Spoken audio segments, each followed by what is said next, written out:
AutobossOhio.com. I Whoa. I flicked the I flicked the podcast machine like over and all the buttons got pressed. So that's That was we're yeah, that recording was though. the I all think of I'm them just one. gonna keep it. All right, let's launch the intro.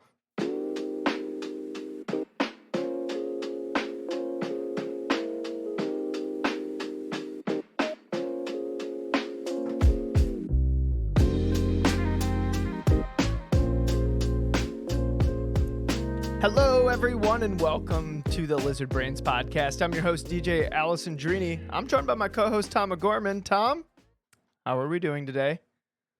I'm pretty good. How are you? I'm a little sweaty. I think I'm a little over caffeinated. I feel like, Oh. I think that's why I like almost killed the podcast machine because it was hanging halfway off my desk. And when I hit the record button, it kind of like threw it off my desk. Got too excited. Yeah, You're so excited to podcast. I am ultra excited to podcast, Tom. I am too. I feel like we have a lot to talk about. We do. We did individual motorsports this weekend and we didn't talk much about it yet. So I want We to hear didn't. stories. Yeah. How was your weekend, Tom? What did you you were Oh my God. racing a Porsche on the surface of the sun, I heard? Yeah. We were racing at Charlotte Motor Speedway. It was so hot. Oh my God. I sound like you after the VIR last year. Did you get carted away and into the medical facility? No, not quite. Oh but my it was God, so- you it must was have had pretty air brutal. conditioning. Yeah. I don't know where to start with it. It was a 12-hour race. We were on track Friday for practice and qualifying, and then we raced Saturday for 12 hours.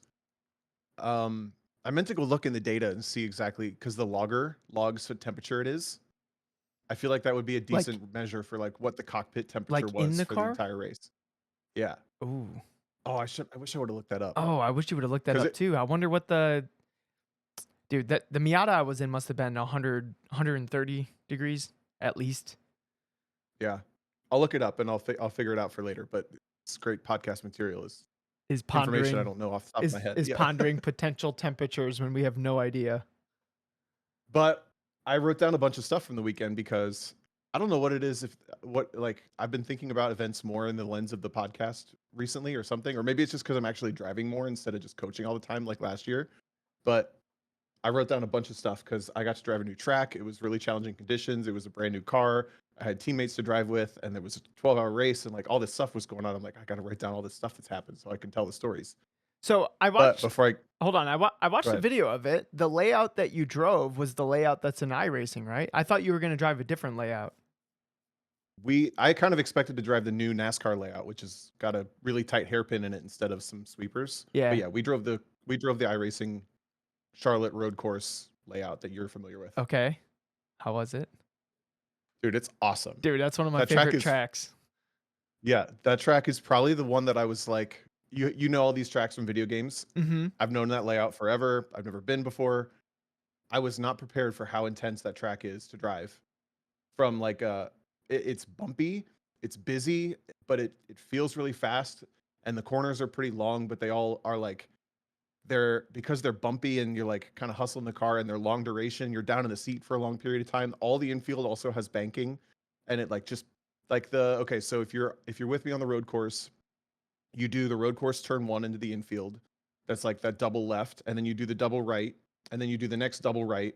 That last double left before you go onto the oval again.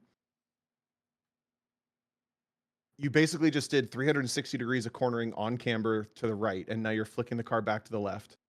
And you're like down in the seat through the compression, and then you come up and you float for a second, but then the oval catches you again. So you're like 180 degrees down in the seat, probably like 1.2, 1.3 Gs for like multiple seconds at a time. Yeah. And then you don't get a break because then you're up onto the banking, and the banking's pretty tight. So you're flat out, but by the end of the banking, you're hitting 1.6, 1.7 Gs. Oh my good. Okay. How many cars were like exploding engines because their oiling wasn't up to the task? No, I don't think anybody had Really?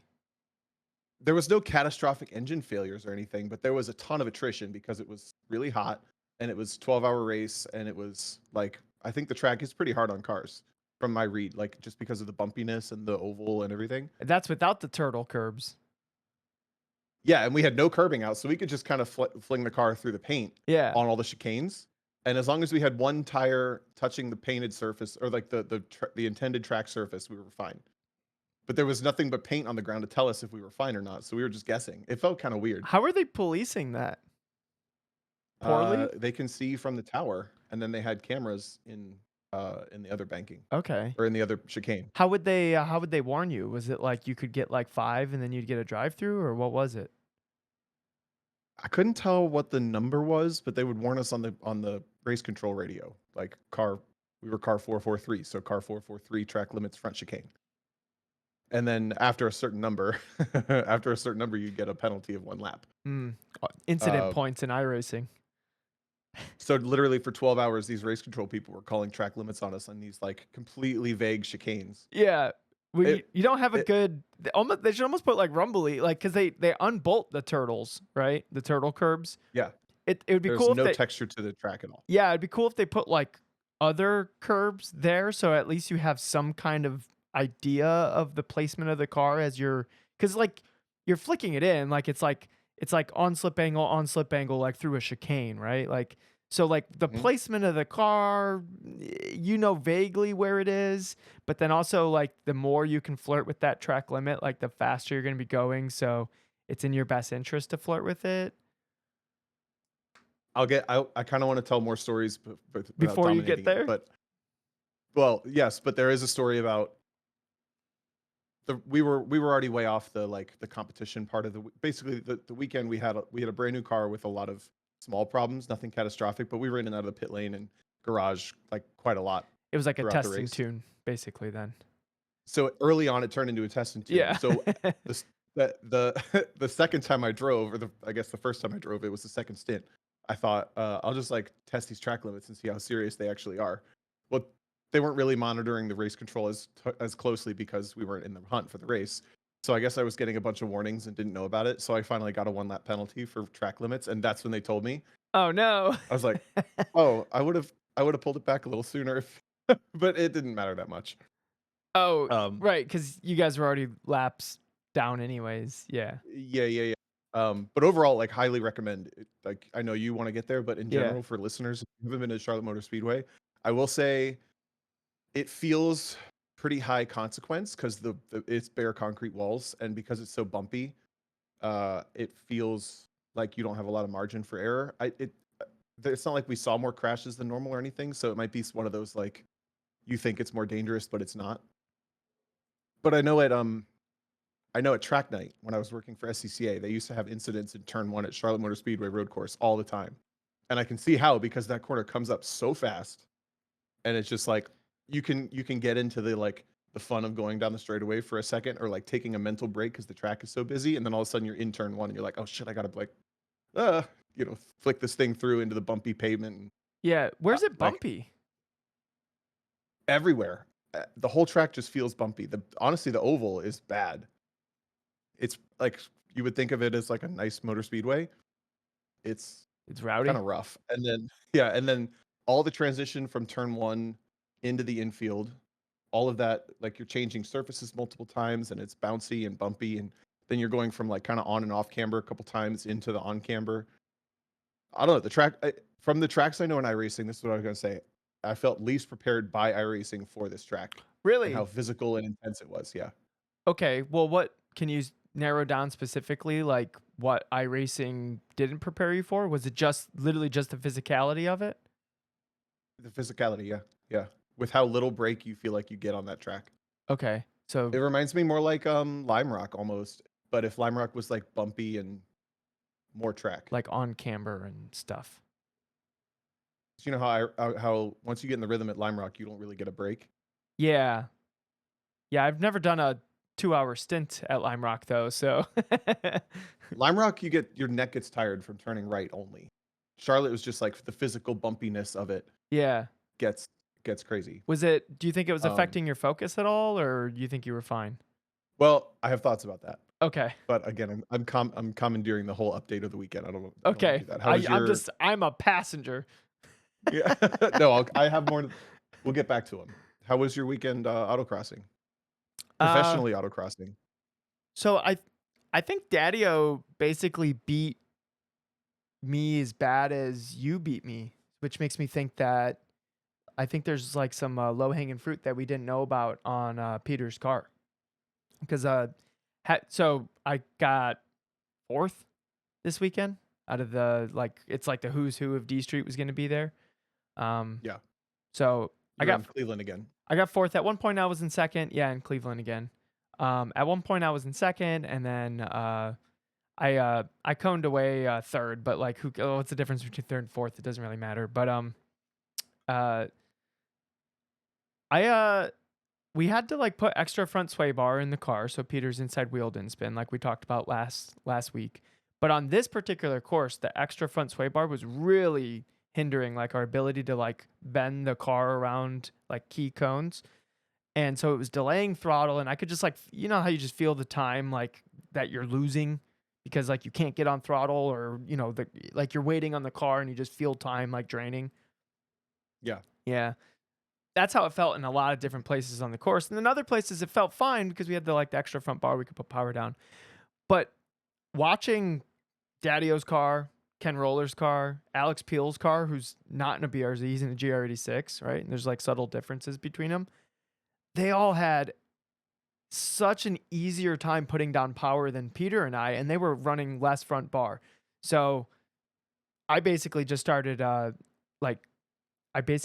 ambushed Daddy-O for like the deets, but I like did it strategically. I don't know if you noticed what I was doing, but I would ask him like, what bump stops you running? Or like, and then like 3 hours later, I would ask him something else. It's not like I got like a full brain dump, like all in the same thing. I would just like ask him like little stuff every once in a while.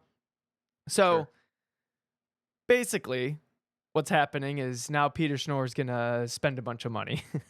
We're getting MCS two-way remotes for the rear of the car. We're changing the bump stops, and I think the bump stop is actually going to listen here. This is D Street autocross at its finest. After talking to This is autocross in general. At yeah. its finest. He had bump stops changed.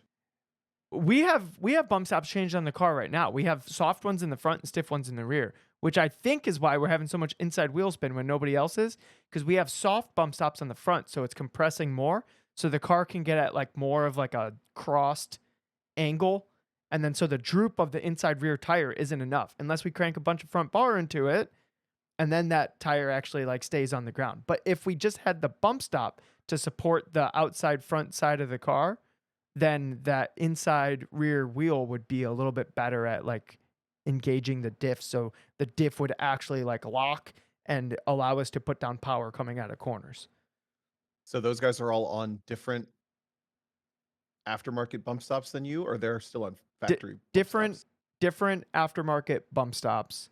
But so like the BRZs and the BRZ compared to the GR86, the BRZ has slightly stiffer springs up front than and then slightly softer in the rear, and it has a slightly softer rear sway bar. So it's already better at the inside rear droop.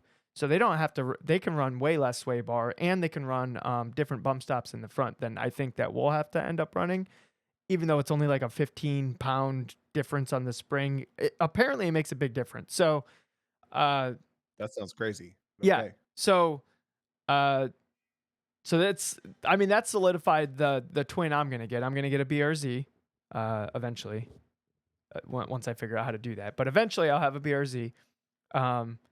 We'll still have Peter's car, but Peter's going two-way remotes on the rear, because watching their cars in the slalom, because they weren't like kind of like bouncing off the bump stops, their cars look so much more composed. Like just Peter's car was like, it's the hardest street class car I've ever driven. It was harder than it needed to be. So I think with the changes, it'll make things a little bit easier. We'll have a little bit better nose. We'll be able to put power down better. I think I would have been in the noise. I do think Mark Daddy-O put on a clinic this weekend, and even if I was driving the exact same car, I don't know if I would have got him, but might as well go after the things on the car that we can. And fix some of the issues that we're seeing. And honestly, like if we would have just went and we would have won, and it would be like, oh my god, cool, let's keep let's keep this going, right? If we didn't get crushed before nationals, we wouldn't be making any changes to the car. That will hopefully, like, this is another example of competition, like forcing you to be better, right? Sure. Yeah. Um, from the outside looking in, it looked like a lot of classes had way bigger spreads than normal. Was there like a spot on the course or a design element of the course that caused that, or was it just coincidence? I think it had probably had something to do with the like the gravel, and if like you were right on the edge of it but not in it, like you could open up certain thread the needle elements like really well, and then that speed would carry for a while. But like putting that together, there's like multiple of those spots on each course. So putting that together for like the whole run would have been pretty difficult. And the people who did, like, like Dave Montgomery, he crushed everyone on packs. Yeah. And then Daddy-O and dude, C Street was so much fun to watch. I got to announce that one. That was my work assignment for the autocross event. And I got to announce like SSC and C Street, which like are always really fun classes. And dude, it was sometimes you do announce and you're just like, okay, we'll make this exciting as possible. But this, I had to bring it down. I was like, I can't be this excited the whole time. I'm just gonna be a lunatic yelling on the mic. But it was like in one heat, there was like 6 or 7 lead changes in C Street, like run after run after run after run. It was just so cool, dude. It was so much fun to watch. I love that. I feel like autocross is where I fell in love with like commentating. If you have like a good heat where you commentate and you get Yeah. the rush off of it vicariously, Oh. you're like, oh, that's like almost as good as driving. It's Yeah, like dude. close. I was like, I had like you do a good autocross run and you got the shakes. I had the freaking yeah. shakes after announcing, dude. It was good. It was so good. I had so much fun watching That's that so heat. fun. Also, how the heck did they cram 2 courses almost as long as the one course that we drove last weekend? Dude, on that Alex, lot? Alex Peel is like, and they were like relatively the same time. They weren't symmetrical. Like the right side course was like the faster, flowy course, and then the left side was like the you're like more I wouldn't say it was like technical or whatever. You know how like people are like, oh, it's a technical Yeah. course, and that normally means it's a bad course. It was just slightly slower than the right side. Is that what that means? Yeah. Anytime I hear it's a technical course, I mean, I hear that as it's a terrible autocross course. That's what I hear. What do you hear? I've never associated those before. That's funny to me. If the autocross course is technical, it's probably bad. If somebody's like Like it's if a everyone technical drives it course. and they're like technical. Yeah. yeah. I kind of see what you mean. That's funny. Or like if the course designer's like defending it by saying it's technical, I'm like, nah, dude. If you have to defend your course by saying it's technical, there's probably some things wrong with it. Yeah. But Alex Peel made the courses, and did you have like a favorite course designer when you were autocrossing a bunch, Tom? Because Alex Peel takes it, dude. He has made in my top 5 of courses. You got like Alex Jones is in there, and then Alex Peel probably takes like the other 4 spots with like 4 different courses. I don't know that I remember having a favorite. I have one that I don't like. Okay, ends we up won't doing say that nationals. one. Well, I've just never been a fan. There's a person that does a nationals course like once every 2 years. It's like she's in the rotation of the nationals courses constantly. I've never really been a huge fan of her courses, but they're not bad. There's something.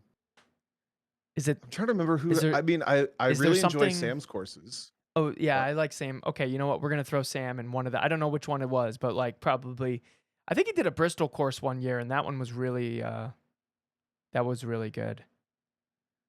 I can't remember specifics of courses anymore.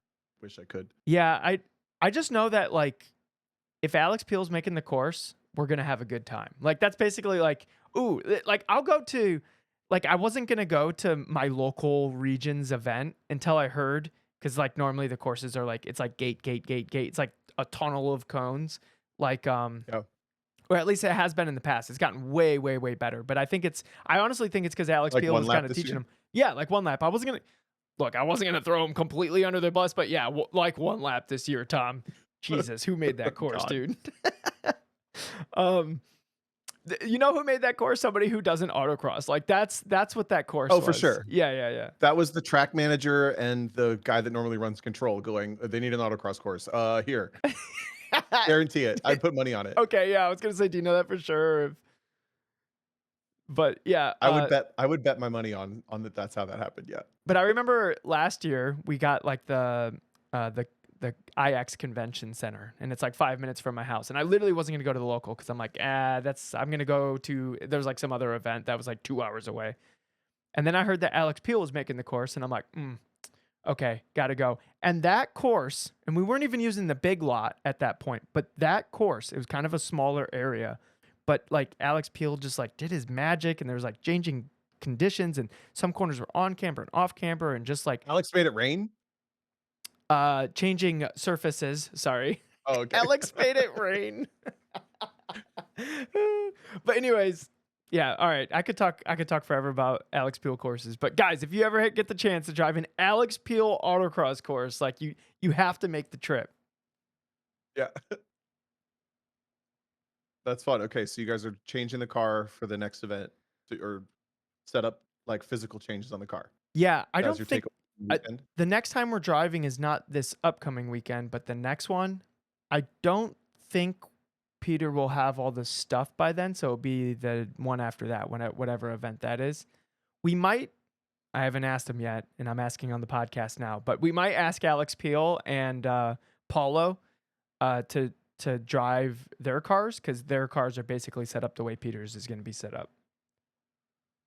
Gotcha. So just like to kind of get a feel for like the differences between the cars and see like what like once Peter gets it, I'll be like, yeah, we like this one better. Like let's set it up like that, or ooh, we have different thoughts or changes, or you know what I mean. Like it would be better to drive those cars than Peter's car, which we're just gonna change anyways. Like what's the point of that? Maybe I'll have to talk to Chad about bringing that Civic back out for you guys to chase.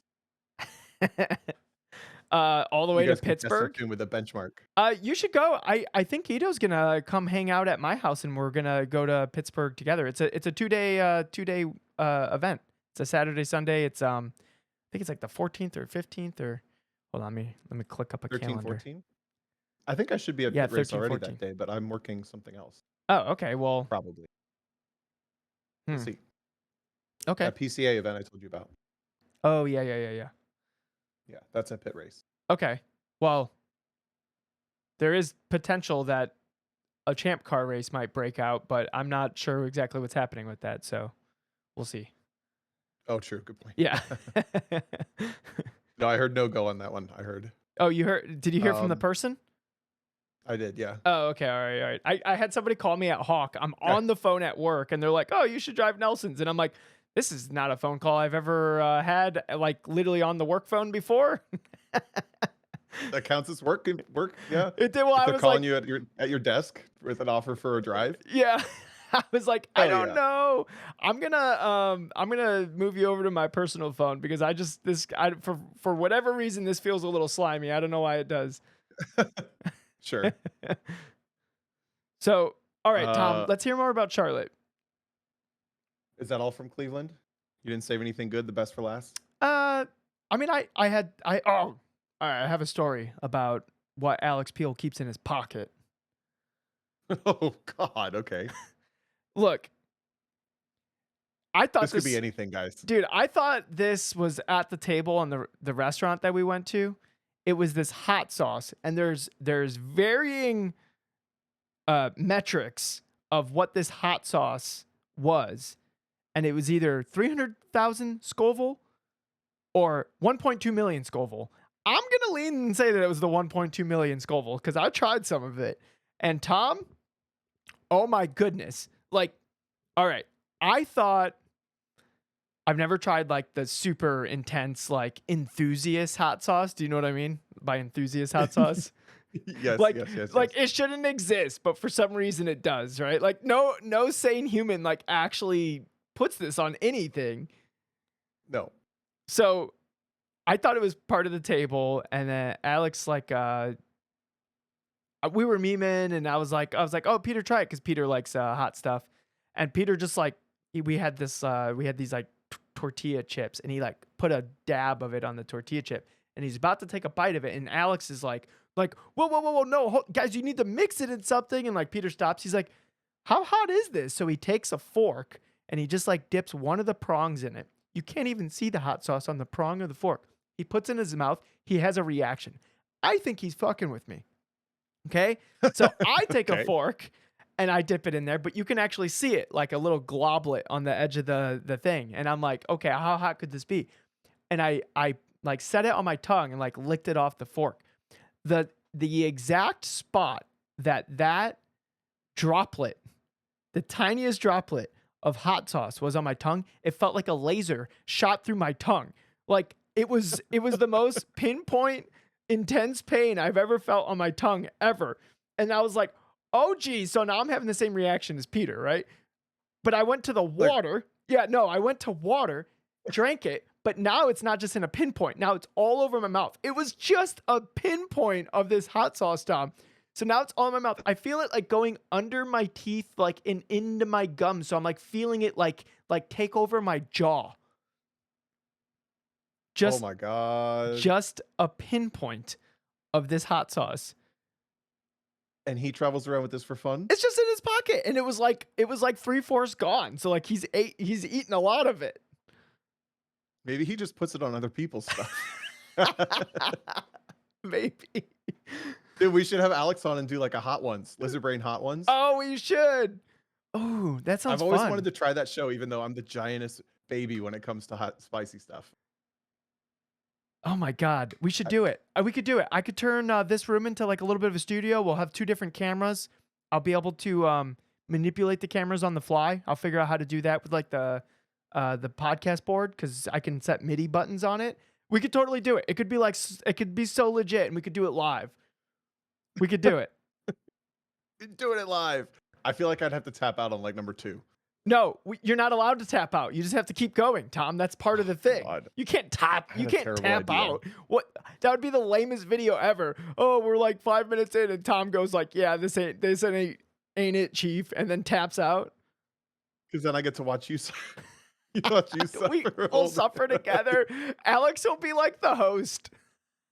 Yeah. I saw an email today that came out for nationals, for autocross nationals, that they're looking for 5 to 10 groups of people to volunteer to do like some sort of like cook-off or something. I feel like we could totally make this work.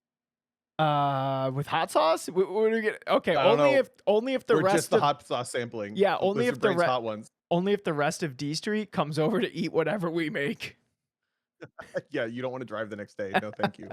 It's like it's not like you just pass the hot sauce. It's just now that's how your digestive system is. Like it doesn't. That's just how it is forever now. That's how hot that stuff would be. It would never clear out of your system. It would always be a bad time. Alex, you need to come explain yourself because I don't understand what's going on with that choice. I don't understand why that exists. I think. Okay, hold on. I have a theory. What? I was going to say something as well about. Okay, hot go ahead. sauce Yeah, go ahead. enthusiasts. Have you ever heard of this Netflix show called We Are the Champions? Yeah, I've watched a couple episodes, but I don't remember anything about hot sauce on there. There's one that it's this like mini episodes. It's actually a pretty good show. I think there's only one season. They're little mini episodes that dive into some weird sport or hobby or something. So they have one that's like competitive frog jumping. They have to make their frogs jump as far as possible. They have one where they run down this hill that's like 50 degrees of steepness. But they have one about chili eating, and they document all these people who go to like competitive chili eating contests, and they just film them close up with like tears coming out of their eyes. They're like sweating. They're like gripping the table. Yeah, like boogers like flicking out of their nose because they're just trying to breathe. And you're like, what are you people doing? What is this for? Dude, humans are so wild. They're so crazy. Why like like we found race cars, so we like that's where we put our efforts into. I bet the people eating that like the crazy hot chili and are sweating and like phlegm's coming out of their nose, they look at us racing cars and they're like, what are those people doing? Those people are insane. We could be on that show. Sorry, I cut you off about the I had a hot theory sauce on stuff. why somebody ends up with 1.2 million Scoville hot sauce in their pocket. and I think they like ramp up in hot sauce over like a period of time, and then they need something like that to like feel like it's spicy again. Yeah, I could see that. My when I worked at that retirement community, a lot of them wanted the food like so much hotter than I thought I could give But them. that's temperature wise, right? Yeah, yeah, but it's the same theory, right? Like these 80-year-old people, they just need food hotter because they can't feel it as much. Yeah, that might be what's happening. Alex Peel needs a pinpoint of a laser to go through his tongue to feel anything anymore. Yeah, I accused him of him being dead on the inside, and like that's what he Yeah. does to feel alive is he puts laser sauce in his face. God. It had a scorpion on it, so that's how you knew it They have was. to have it's got to have like a scary animal or like a nuclear radioactive symbol. Yeah, Isn't that what all hot sauces have? yeah. You know what would be the most terrifying hot sauce though? If like it had like a teddy bear or something on it, because they've went past the scary stuff and now it's just like cutesy because that would be funny if like some melt your face hot sauce had like a little teddy bear, like a cute teddy bear on it. Now I want to make that. I want to invent that. Yeah, we'll call it Ted's Ted's hot Ted, sauce. I'm Tom. Yeah, but Ted. it's a teddy bear. Oh, Ted's hot sauce. I was like, who the hell is Ted? It doesn't Yeah, need to coming make soon to Lizard sense. Brain's We'll hot just sauce. cook. Yeah.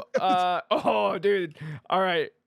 We might have something. Yo, guys. All right. 2 It's weeks. just sour cream. Look, if you're listening to this episode and it's been out for 2 weeks, go check out the merch store. We got some Lizard Brain hot sauce on there.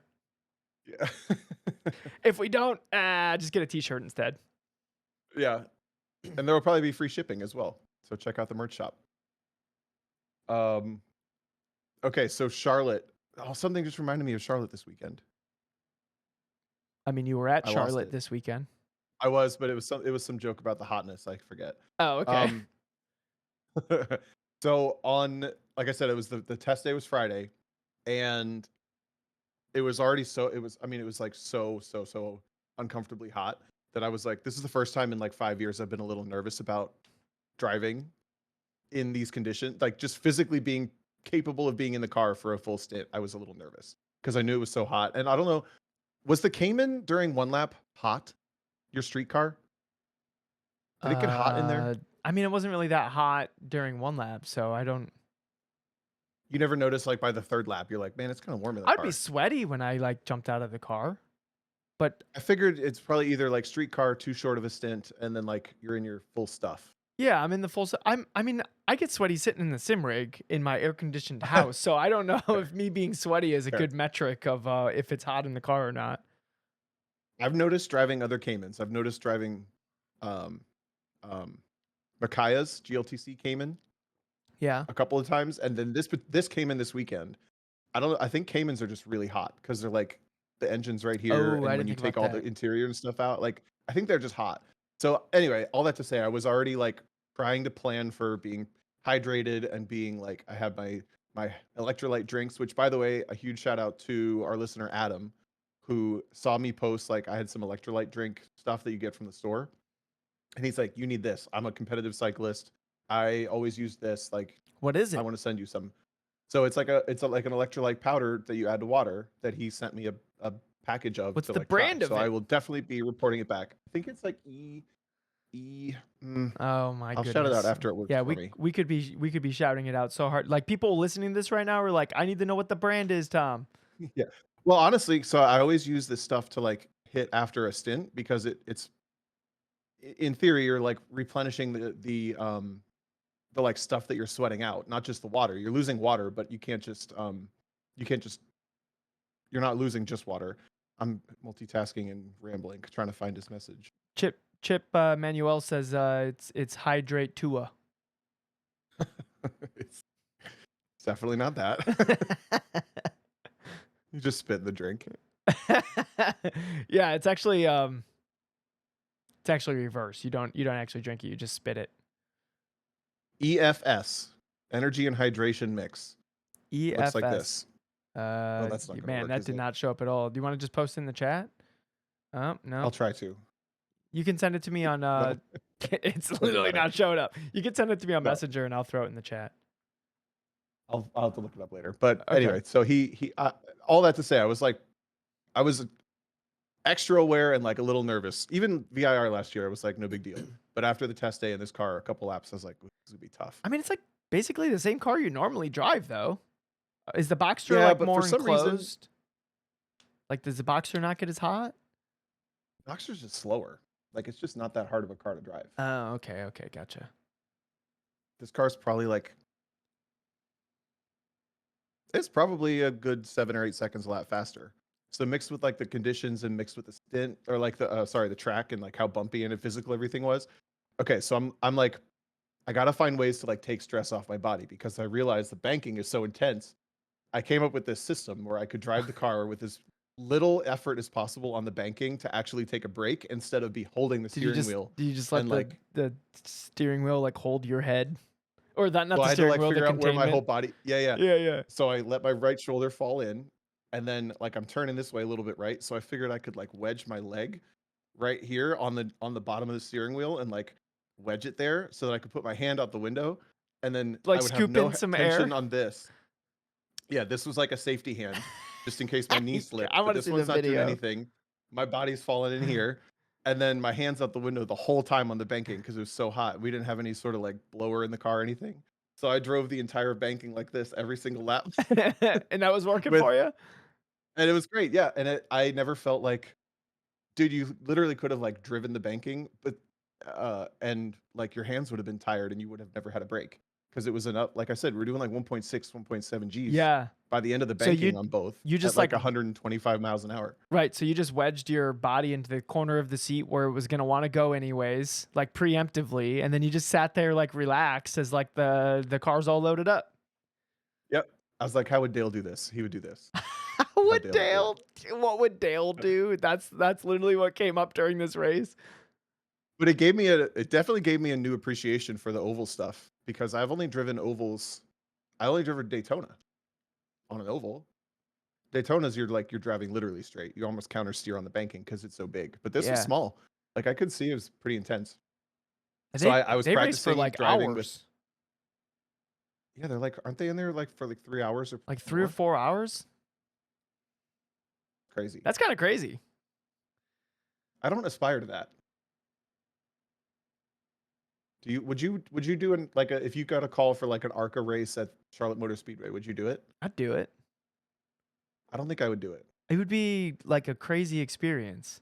I'd probably be dead last. I don't know if I'd. I don't like the idea that all the physics puts you up and out into the wall without any control. That's why I don't want to do it. Yeah, but I don't know. Like, what's the worst that could happen?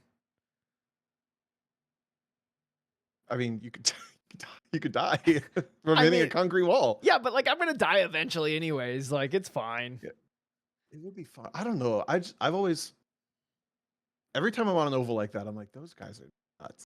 No thanks.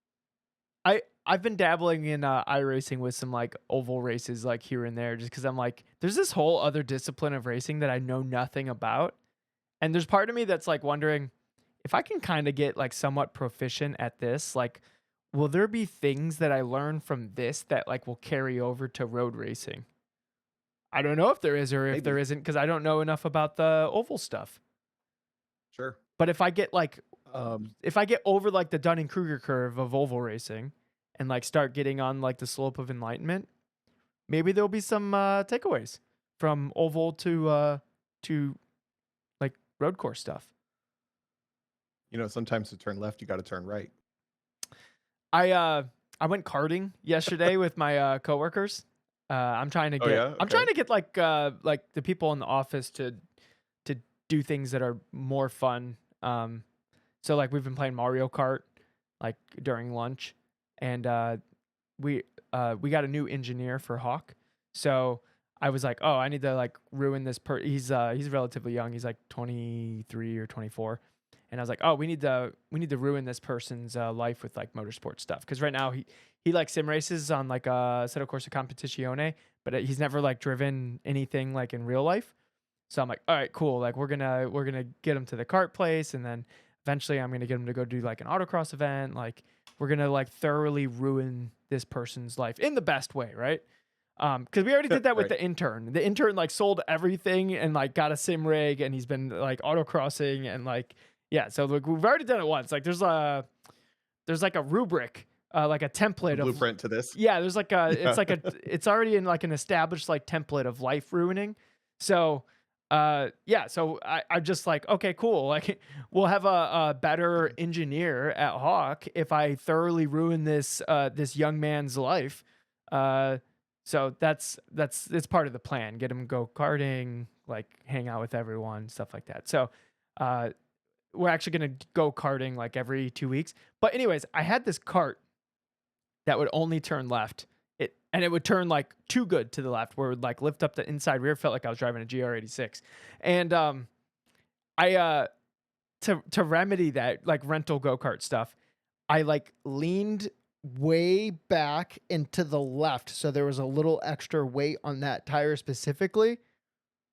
Went like a half second a lap faster, Tom, because the tire wouldn't come off the ground when I was Dang. accelerating.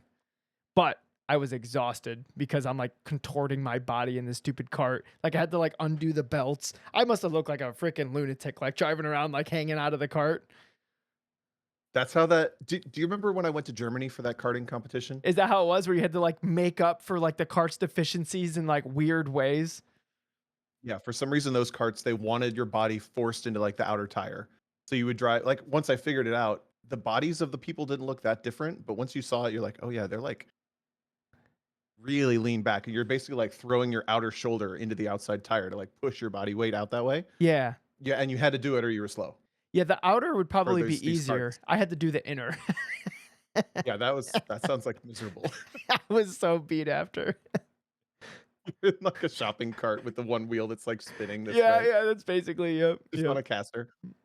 Um, what did you tell the story of? What was that sidetrack about? I was just talking about how like Oh, the cart. it the would cart only turn left. driving bad. Yeah, Yeah. yeah, yeah. Um, so I practiced my like leaning in the thing, and then that was just like stay ahead of like as little tension as possible. But then we were coming and going and like doing a little bit of setup work on the car, and I go back out after lunch, and like 3 laps in, I'm like, guys, this is like bad. I can't even hold on to the steering wheel, and I'm realizing every bump that I hit, the steering wheel's almost getting like ripped out of my hands. Interesting. And after, so I'm like white knuckling the banking and stuff, and I finally come over like, guys, I think the power steering's like failing or something. So I came in and they looked in the power steering, and there was a line that had a hole in it. Oh, So they had to replace the power steering line. that's not I'm supposed to like, be there. if this thing had lost power steering or just like didn't have power steering, we physically could not have done this race. There's no way. And I remember watching races Wait, when I were was you like a like kid or something. were you like he-manning the wheel?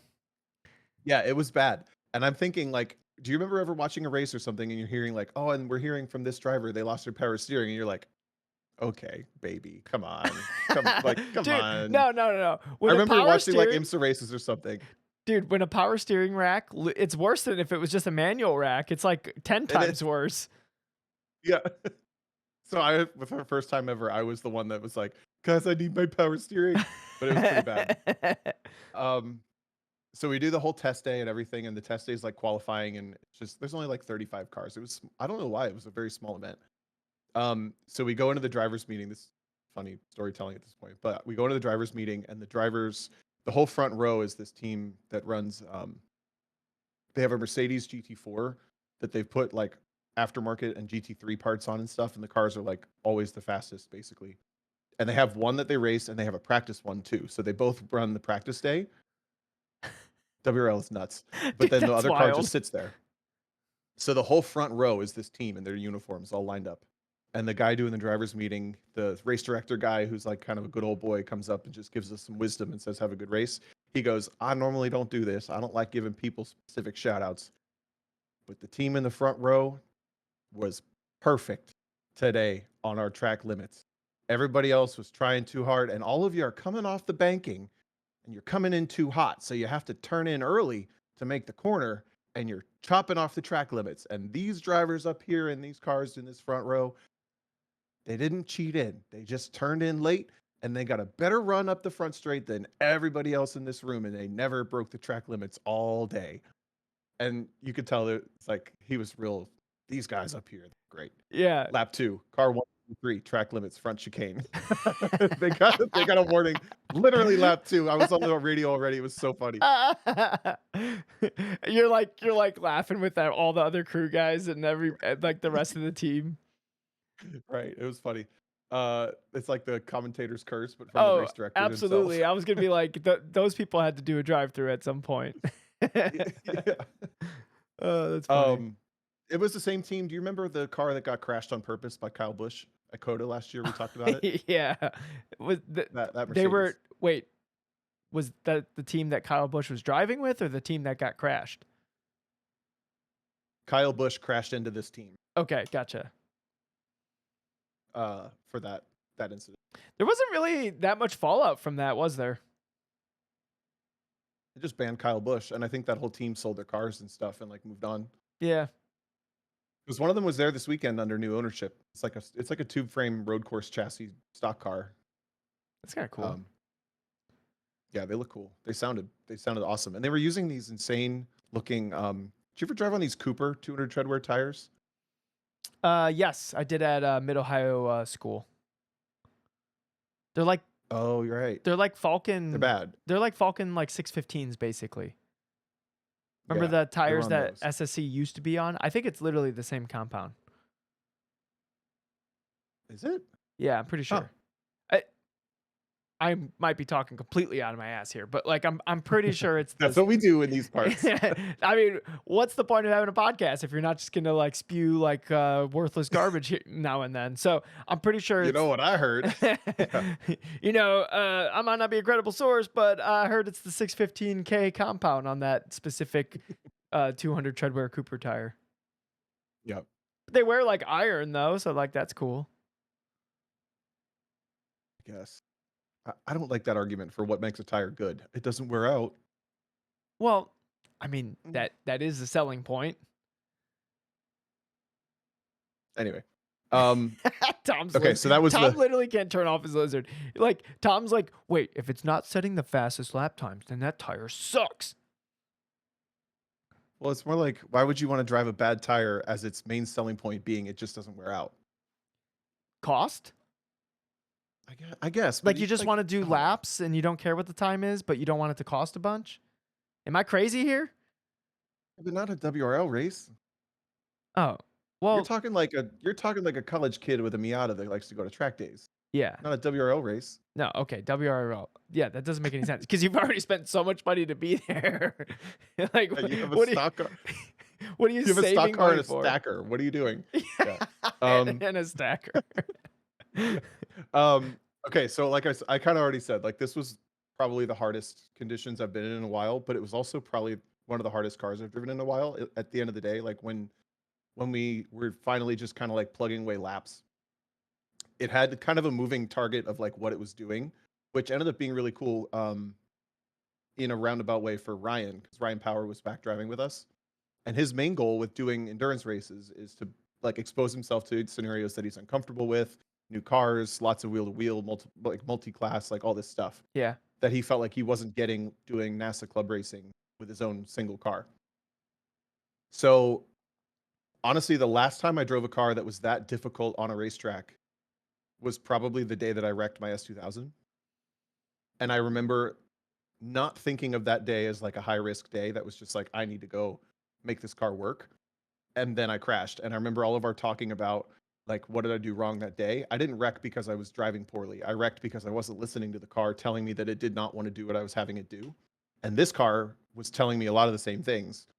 And I'm thinking like, it would basically, I'm going to try to describe it physically, how it felt to drive. The longer you stayed in a corner, especially under like deceleration, the higher risk you had of like a big snap from the back end after that entry. Like it would So like surprise you? yeah, but it wasn't a surprise fully. You could feel it coming, but it was like the longer it stayed loaded on the outside rear tire, the longer you risked without going to throttle, the longer you risked like a big snap at the end. So we're doing these like long radius corners at Charlotte where there's kind of like multiple trajectories and you're increasing and decreasing radius. And if you're leaning the car out under deceleration and trying to like lead it to where you want it to go without relieving the tension at any point, at some point it was just going to snap and like spin like crazy. But it had all of the factory stability control stuff left in it. Um, and you cannot disable that in this generation car without pulling the vehicle yaw sensor. So we tried it without the yaw sensor, and it works. I forget exactly. We have to like fix this about the car. But whatever the scenario was, you would do the first some amount of time with some amount of stability control on, and then it would fail, and then you had nothing. So you also had to pay attention to when the car was going to no longer have your back, What the because it heck? would kind of like, it would sort of save this, like you could feel it grabbing a bunch of front brake, trying to control the rear rotation under entry until it failed, and then it was all on you. So once we figured that out, Ryan actually had like kind of a slide and a touch to a tire wall, because I think the stability control stuff had already gone off, and we hadn't figured out that the car was doing that yet.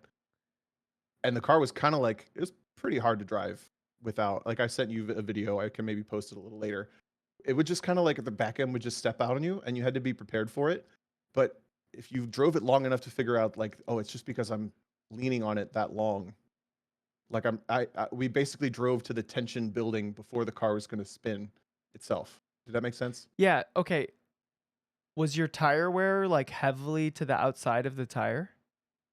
No, we actually, dude, I cannot believe how well the tires took. Like I said, we're doing like heavy G's on the banking. It was it was so hot, and the tire was fine. We actually wore the inside shoulder of the left front tire the most, and then the inside shoulder of the left rear the second most. And it's because you're turning 360 degrees through the infield Yeah. from turns 4 to 7. And I've never seen a Bridgestone wear the inside shoulder before on any car ever. And we actually wore the inside shoulder more. So the tires was great. It was just the car was really hard to Because drive, the which we can behavior work on that setup with. the behavior that you described is, it kind of sounds like lack of camber in the rear, right? Like maybe the I agree. right. So I wonder if the shock was starting to like cavitate, like if it was loaded like long enough, and then like so it's like basically it would there's a nitrogen pressure. Hold on. Okay, Tom, Carlton here. So Oh, God, basically, okay. there's a nitrogen pressure or some kind of gas. It's probably nitrogen uh, in the shock, and that helps keep the fluid from. Basically, it will like form air bubbles as like if the piston moves too fast, it will like create separation of the fluid, and it will have like a bunch of tiny air bubbles in it, and it will change the valving of the shock. And if that was happening, then I could see how like a sustained load.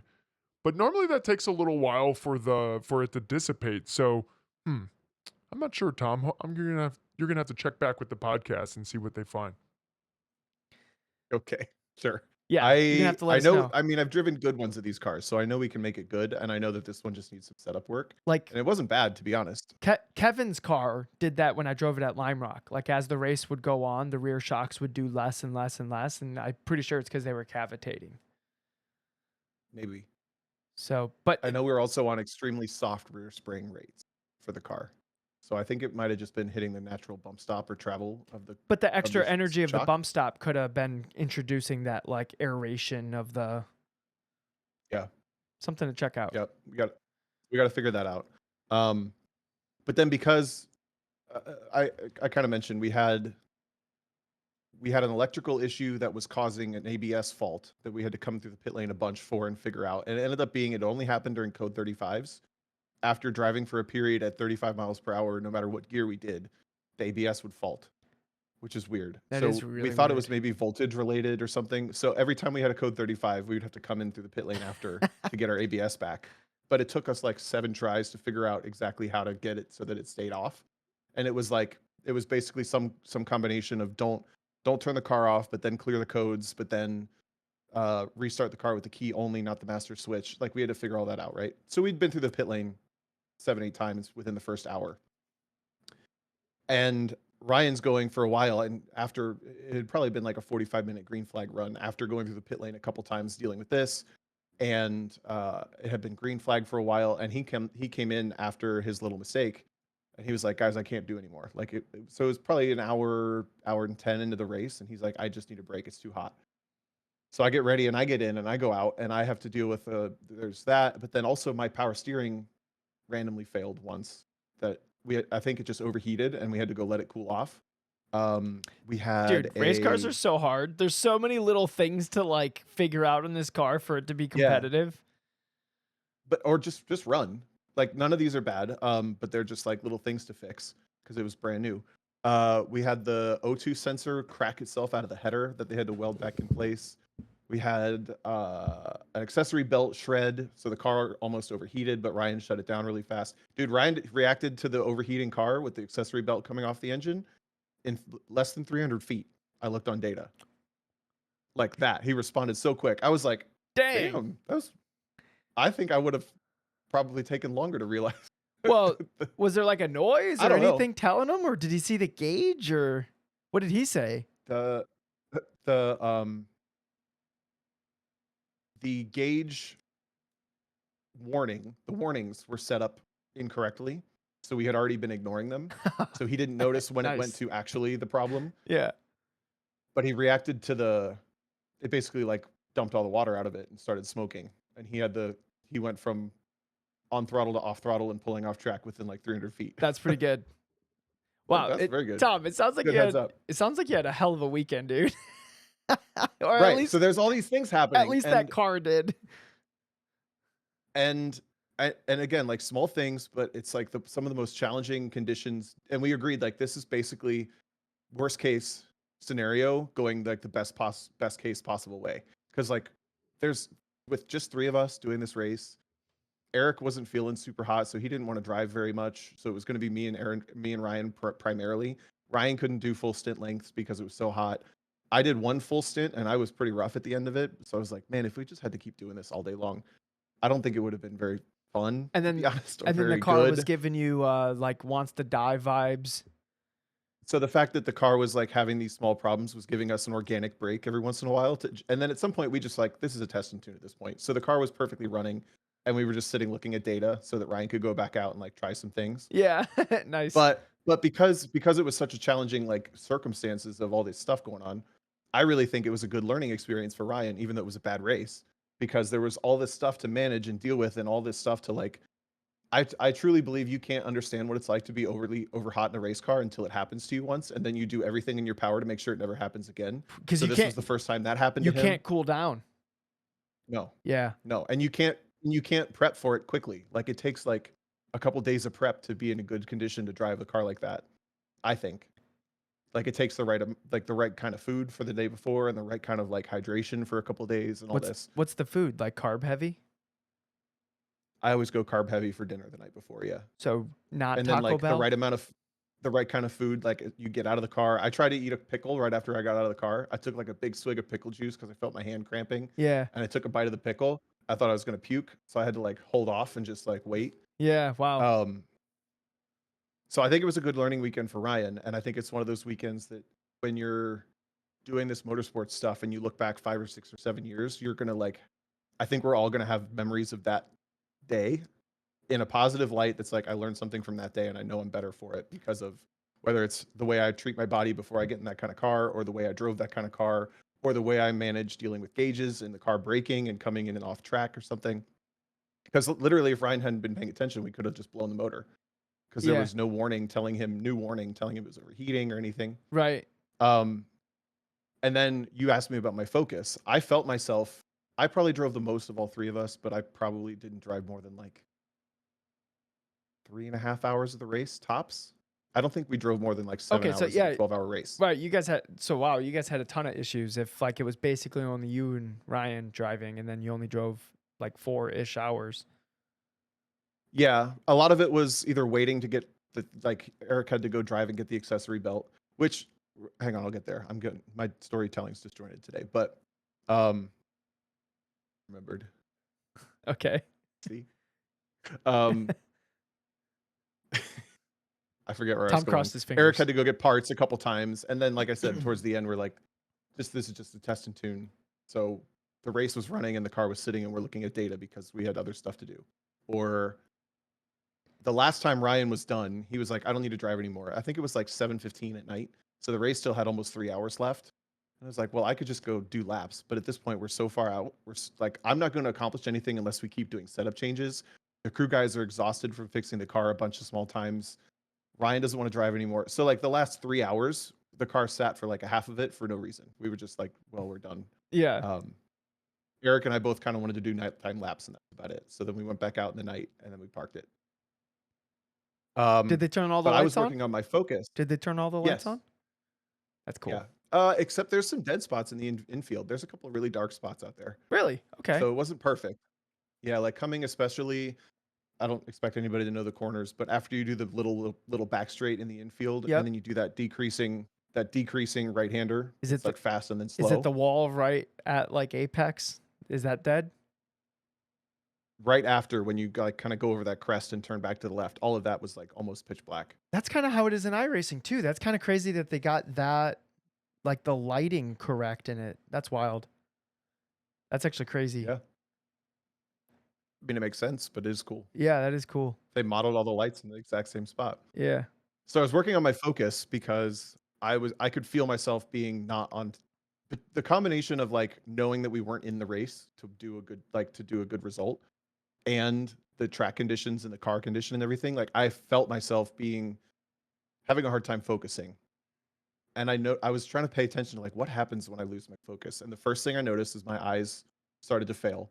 Like I was not ahead of the car visually, especially through the chicanes. Like finding my sight lines to like flick the car through the chicanes started to turn really, really sloppy. So I started to pay like, all I'm going to try to do is be aware of where my eyes are looking. And that actually worked. It wasn't perfect at 100% of the time because I would mentally fatigue and my brain would be elsewhere and my eyes would suck for a corner. Dude, But it was interesting. Remember when I at VIR, I was saying that I was starting to make mistakes and like mistakes that I wouldn't make. And that's how I knew I was like getting way too hot. Cause like I could be Yeah. uncomfortable. That's no problem. But like at some point I was getting so hot where I'm like, okay, my brain is actually not operating at like the capacity that it should. It was like little stuff like that where like you notice your eyes aren't doing what they should and like, yeah, making mistakes in traffic. And it's like you just, even though you're like trying to quote unquote focus on focusing, you're like, you just can't. Like that's how I felt Yeah. when I was way too hot. I agree. So I was focusing on, I was paying attention to when I was losing focus, and I was just trying to fix that one thing the next lap. I was treating it like an autocross where you would like fix one thing on the course Yeah. and don't do anything else.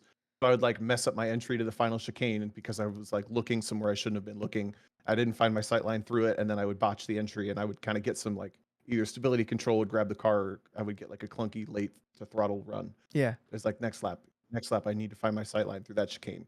And then like as I was doing that lap, something else would pop up maybe, or like every third lap I'd make a mistake. But it was a really interesting exercise. I don't think I would be thinking this way if we didn't do this podcast. But I noticed Nice. it, and I was thinking about it because of the podcast, thinking like, okay, what's actually happening?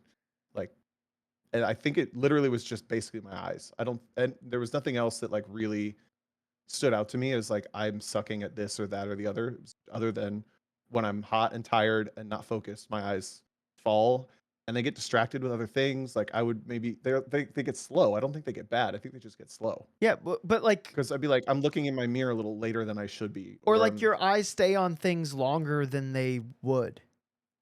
yes. Yeah. So maybe that's helpful. Like as if you're listening and doing endurance racing stuff and you feel mistakes, like that to me was like a huge, not huge moment, but a very interesting experiment. I think Um, I think even if you're autocrossing, you could have a takeaway from that too. Like something me and Peter have been working on is like day 2 of 2-day events. Like we still have to be in a good, like it's kind of an endurance event, right? Because you're outside all day. Like you have to take care of yourself, right? When you get to day 2, if you're all like wasted and like messed up, then you're not going to perform as good, right? Your focus is going to be a little different on day 2, even if you took care of yourself than on day 1. So yeah, paying attention to what are my tendencies to when I lose focus, that could help you perform better when you are tired. And you know, maybe like that's a lot of what competition is, and being good at competition is trying to figure out how to make up for your shortcomings. So if you notice when you lose focus, if your eyes tend to stay on things too long and then that affects your vision, then if as long as you know that going in, then you can adjust for that accordingly, and you'll be thinking about it as it's happening. Like if you start noticing mistakes, quote unquote, or habits or tendencies that might impact your performance, if you notice them,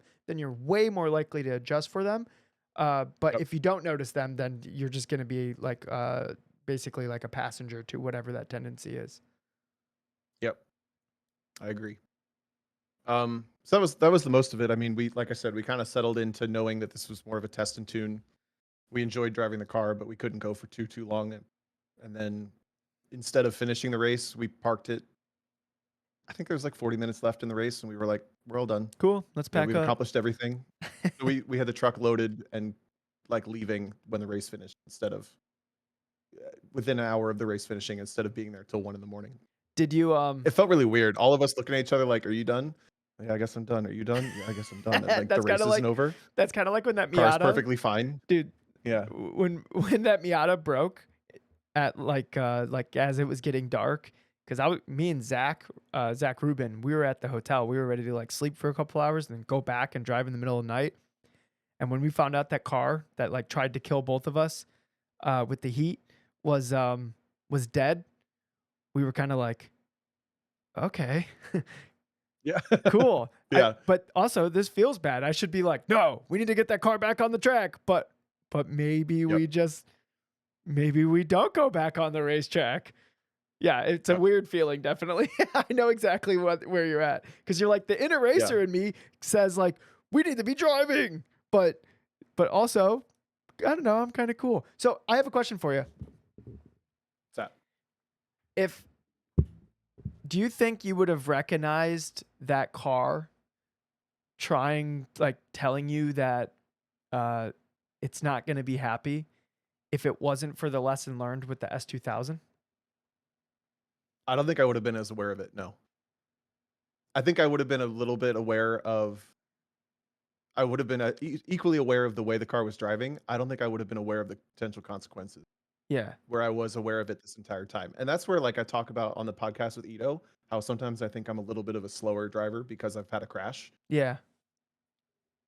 That would be a decent example of a day that like I knew not to take risks with this car because the risks were super high consequence and they weren't important for that day. But also, yeah, Whereas I think before that day, I would have just been like, well, but I can still do it, you know?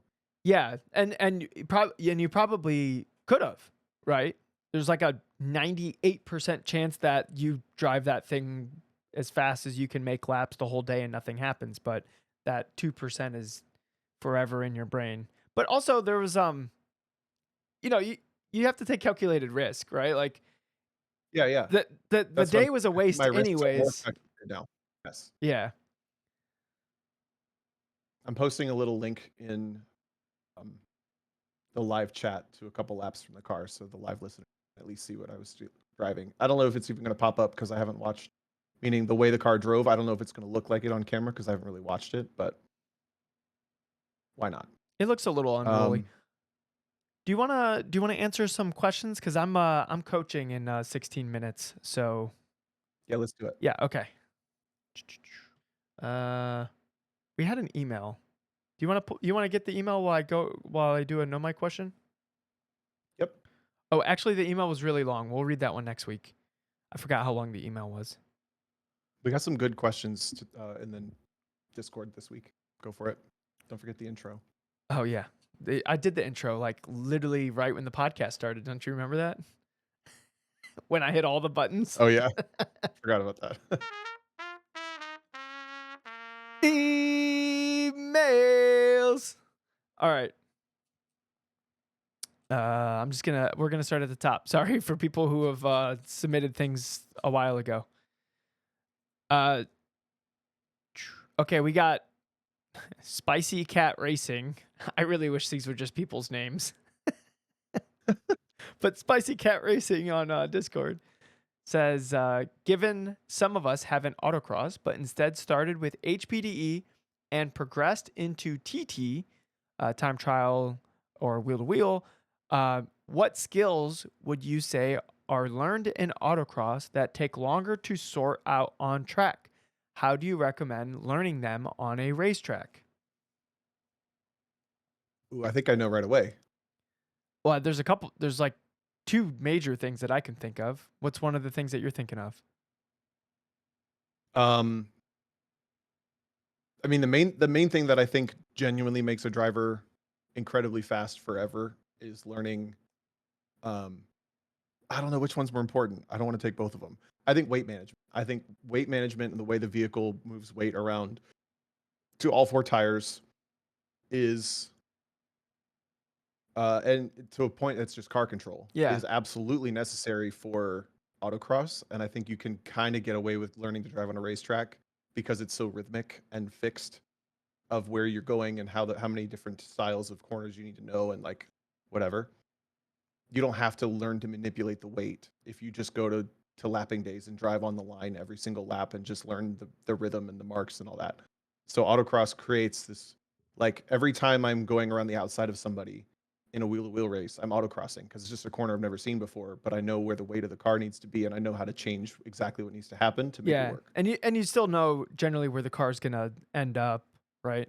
Yeah. I do think that somebody who's good at autocross and then has some kind of wheel to wheel experience, they're really good at that like attack where like you impact their corner, so now their corner's different and your corner's different. And now like you're both like improvising on the fly. That's basically what you're saying, right? Like the improvisation on the fly. Like an autocrosser is going to be really good at that stuff. Uh, Yep. I think something that is probably going to stand out the most for an HPDE person, like where they used HPDE to like figure out how to drive, is how to compete in a car.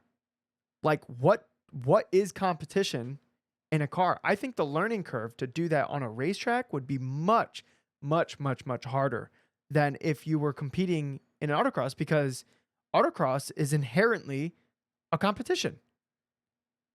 Unless Mhm. you go to like some like kind of test and tune or whatever, like an HPDE is basically just a test and tune forever, right? There's not much of a competition. I guess you're kind of competing against yourself. But we've talked about it on the podcast before where like having classes of cars that are equal and you get to see how you're comparing to them, where you're losing out on time, like just the mental like strengths and coping mechanisms and things you'll develop when competing in autocross.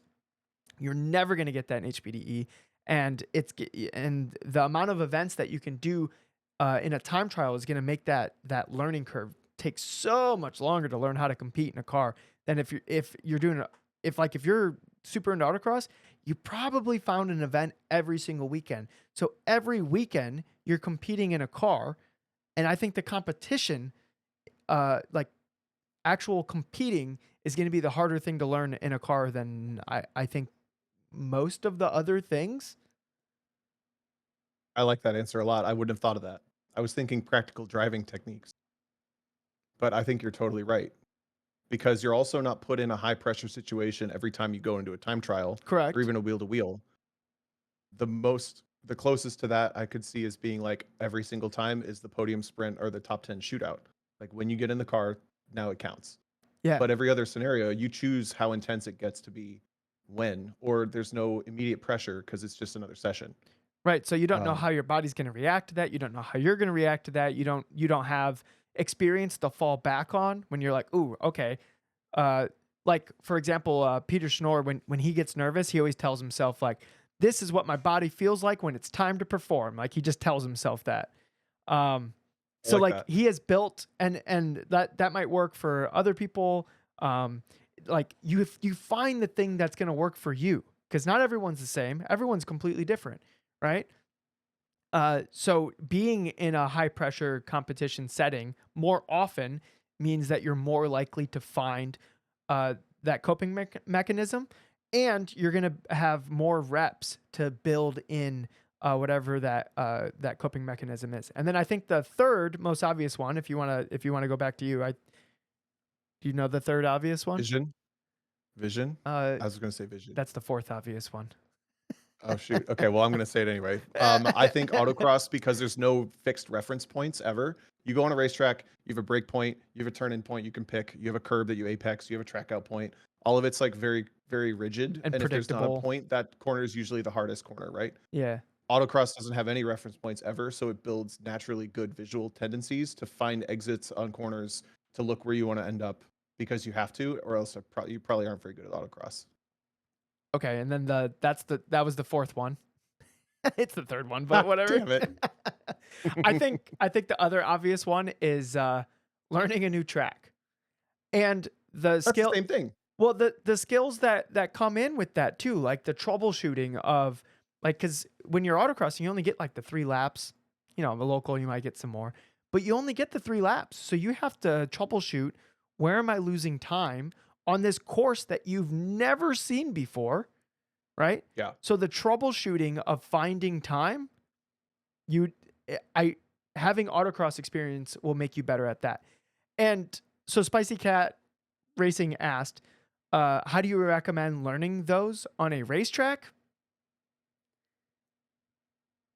I mean, you Are you could, gonna say go autocrossing? yeah, you could compete for years on a racetrack, but honestly, like unless you have the funds to go compete every weekend on a racetrack, go autocrossing. Honestly, though, I think if you just write this list of 3.5 to 4 things down, you're gonna get better at them at every racetrack you go to, because I think it's equally to blame of like the way that you're taught or not taught to drive on a racetrack. That's why you don't end up good at these things. You know what I'm saying? Yeah. Like when you go to a driver's school or when you go to an HPDE beginner's day, they tend to teach in a specific way that doesn't really bring the weight of the car or the Yeah, vision really. they'll say into it. stuff It's like break in a straight find your brake line. point. Yeah, break in a Yes, straight break in line. a straight line. Yeah. Slow hands, slow in, fast out. Like you're not learning any of these things that we're talking about on this list. And you're probably not in a competition, so you can't learn that either. But if you just have these in your brain and you're thinking about like, okay, if I'm going down the back straight of my home track and I hit the brakes and I'm aware of where the weight goes, and then I'm able to pay attention to where the weight goes through the corner, then you're already ahead of the people who are just learning to brake in a straight line. So the fifth thing is listen to the Lizard Brains listen to the Lizard Brains podcast. Obviously. Hey, my man. There we that go. was good. Well done. And on that note, DJ's got to go make some money. Dude, I've never really driven Silverstone before. That's what I'm coaching on this week. And so I've done a lot of laps in Silverstone because I'm like I want to be an expert at this racetrack. I think it's fun now. I used to kind of not like that track, Tom, but I think the more laps I did at it, pretty fun track. yeah, the more laps I did, the better it is. So that's gonna be in the next Grid Life iRacer season for sure now. Yeah, probably. It's really those seasons are always what I think is fun. Yeah. No, there's always one drop of like, oh, DJ was really excited about that one. I mean, I wouldn't say it's my most favorite track ever, but like it races really well. It's like it creates some good racing. I agree with that. So I can't remember the last time I drove anything on that track in a video game. I can't remember the last time I drove a racing game, to be honest. There's two different versions of I don't know why my brain stopped being able to talk toward the end of this podcast. There's two different versions of Silverstone. I bet in the video games that you were playing, it's probably the older version. No, I've played the new one in like Gran Turismo's and iRacing and stuff. Oh, okay. All right. Tom, what are you doing this weekend? I think I'm going to Chicago. I'm coaching at Autobahn this weekend. Oh, that would be fun. What's going on at Autobahn? I think it's just a track day. Oh. But some of the ASM people are going. Nice. That would be fun. Yeah. Me and Christine are hanging out all weekend. So nice. This is your one weekend a year, or not year, year. Remember our goals cast? You had like one day a month. Yeah. Well, I'm getting a couple days in this weekend. They should make up for the next couple months of busy autocross. Oh shit. No, I'm just kidding. That's awesome. Do you have any plans or just winging it? Well, I might be going to a 4th of July party tomorrow. Huh? You gonna be there, Tom? Friday, not Thursday. Oh. If you come down Thursday, then you can hang out here with me. But oh shit! I didn't know it was Friday. Oh, I got coaching on Friday. You said that. Oh, okay. I thought it was tomorrow. You had coaching on Friday. I thought it was tomorrow. No. Oh, I'm gonna have to disappoint Christine now. I'm glad we figured that out on the podcast, Tom. What time do you have to coach? I think it's gonna be like 5 or 6. Maybe I can reschedule it. I'll try. I'm gonna try to be there still, Okay. but we'll see. Last thing, guys. We have a special guest next week that's already scheduled. Next week at 7 p.m. on Monday, we're going to have Greg Kramer on the podcast, who commentates GLTC now and does the runoffs every year. One of the famous like American announcers. So that'll be fun. He's commentated SRO and IMSA and IndyCar, and I think he even did F1. F1 at some point. Yeah. He's like the voice of my childhood of being a fan of motorsports. So I'm excited to like know him now. Yeah. If you're like Greg Kramer, I wonder which voice that is. The moment he like we say, I go, hey Greg, how you doing? And he talks, you're gonna be like, I know that guy. I know that voice. You'll yep. totally And he's know who got that guy amazing is. Stories. So all right. It'll be like Randy. We don't even have to do anything. We can just say and go. It's gonna be amazing. All right. Yep. Is he gonna have like a webcam and all that stuff? Yep. All right. I like how Tom's like the guest like tech checklist. Talent scout. Yeah. Tom's the talent scout. All right, guys. Yeah. Thank you for joining us this week on the podcast. And Tom, I'm going to start the music. See if I can get this in. There was one more note from this weekend I wrote down, and it's just an ice cube went the last place it can go when I'm sitting down. On that note, I love your hair. What?